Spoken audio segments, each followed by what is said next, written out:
Hello and welcome back to the brand new episode of the AA Show. My name is Ajay Singh alongside my great co-host, Alex Cirkovich. And yes, as you can check out my shirt at the HSE World Connections Club, I'm now the president of that, and we had a great event today at the Equity of Education Celebration here in Carter Green, Carmel.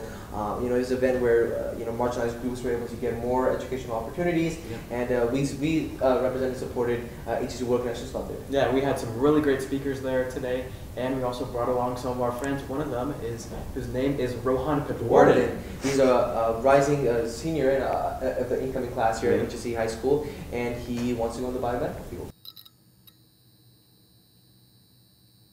Hi, my name is Rohan Patwardhan. As Ajay and Alex said, I am a rising senior at HSE High School, and I am here today on the AA Show. And I also spent time with them at Carter Green setting up for the equity event.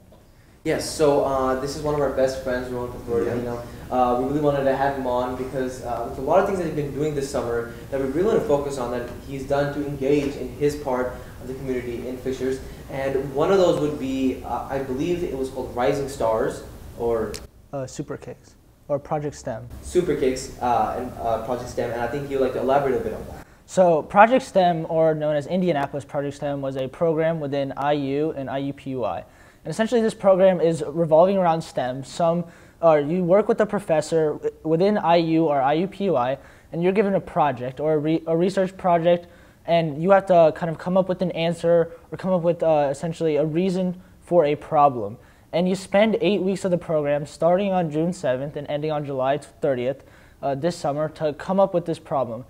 For me, I had a coding group or a coding professor in data science, and so our problem was text mining and text data. So we essentially took phrases, tweets, quotes, articles, news, social media, and we created a code that found keywords and phrases and kind of ran through the code and found out like viewpoints or perspectives of a certain user within their tweets or articles or whatever it may be. So that's what this Indianapolis Project STEM was all about. And Rohan, what did you like most about this experience this summer? The flexibility was very nice this summer, especially with it being virtual. We were able to take time off or wake up a little late one day.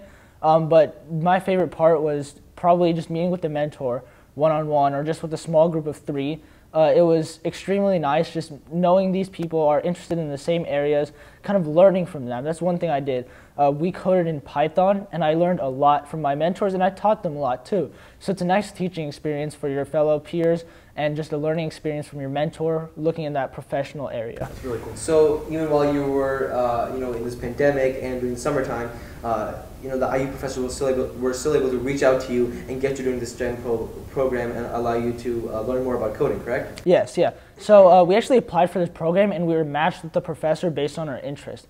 But my mentor, Dr. Sunandan Chakraborty of IUPUI, Data Science Assistant Professor, he was really great about meeting with us twice a week. Whenever we needed help, he was always there to come and be like, hey, this is what you're doing wrong, or suggest some things to move forward, or just give us an assignment, or kind of introduce us to the project. He was always there for us whenever we were confused or whenever we needed help. So he had a really great way of reaching out, kind of just like getting to know us and making sure we were in the right position at the right time.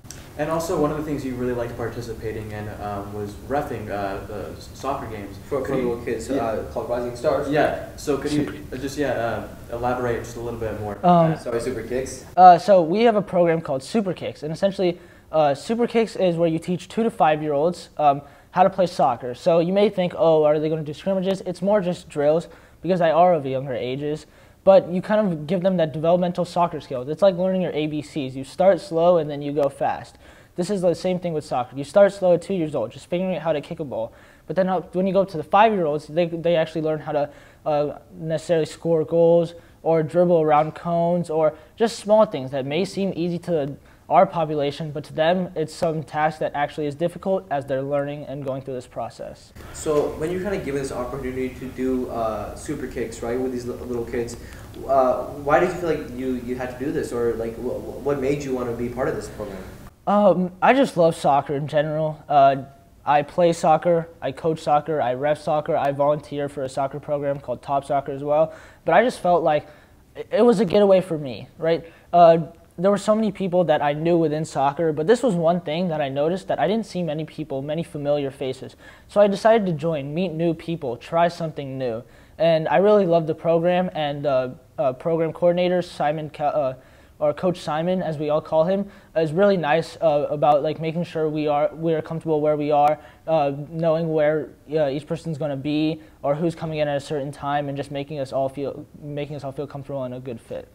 And also, what do you think was like the most fun experience you had during this training thing that you went through, or this refereeing thing that you went through? My most fun experience was, it wasn't really an experience, it was a moment between myself and a 5-year-old where it was the end of the session. So sessions are around 6 weeks.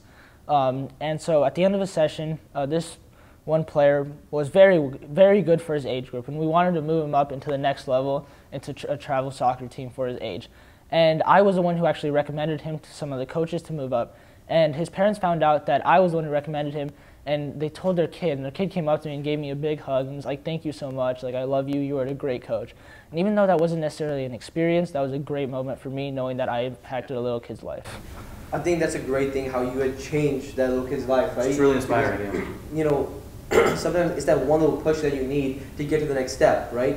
And previously when you were talking, you had mentioned TOPSoccer, so that's another program that you had volunteered for.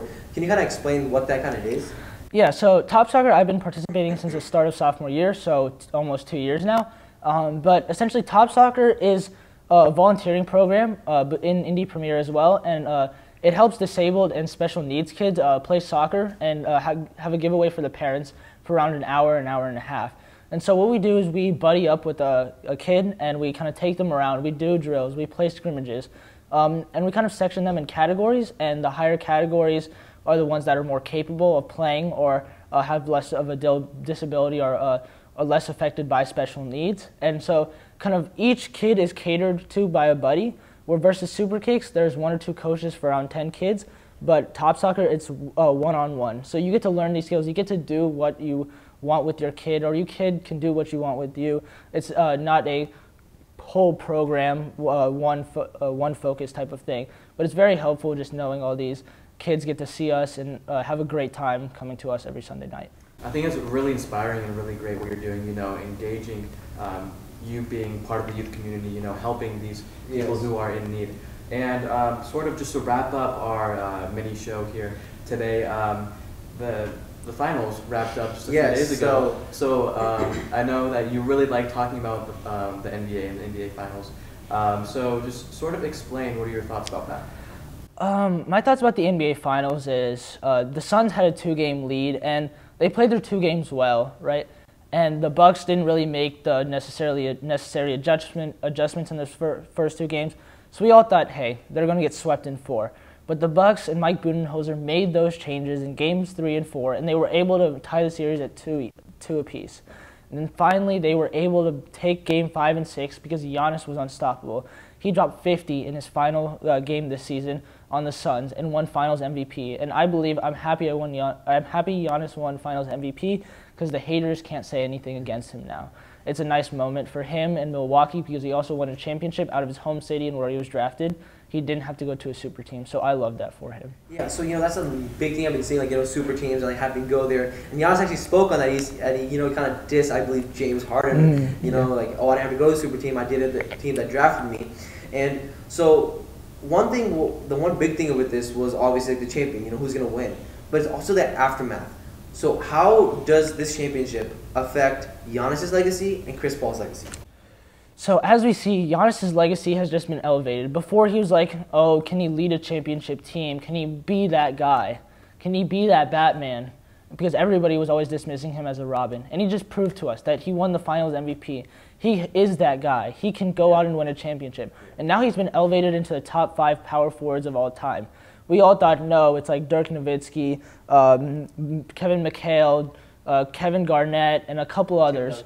Tim Duncan, Karl Malone. All these power forwards, but now Giannis is in that conversation. Now his legacy has evolved and moved up higher. Versus Chris Paul's, I don't think much has changed. He's always had all those accomplishments, and the only thing he's missing is a ring and an MVP. And we know his style of play doesn't really result in an MVP. If we're being real, he should have an MVP because it's most valuable player. He affects the team the most. But nowadays, our MVP is mainly based around stats and kind of stat padding, which is why James Harden kind of won the MVP in 2018. But his legacy, if anything, goes down a little because he was in the finals. He did have a good first game and a decent second game, but after that he was nowhere to be seen. He had many turnovers, which is very uncharacteristic of him. But otherwise, Chris Paul's legacy is kind of where it's at. Is he a top 5 point guard? Is he not a top 5 point guard? But all we know is he will always be known as the point god. Yes. So, do you ever think Chris Paul will ever win any of the chips? Any other ring? Personally, I think that this was Chris Paul's chance to win his ring.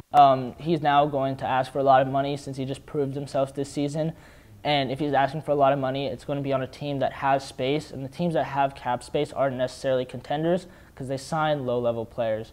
So I believe that Chris Paul is kind of done. He's 36 years old now. He's not getting any younger. If anything, he's just kind of losing his basketball stamina, his mental ability. But he's still one of the best point guards in the game.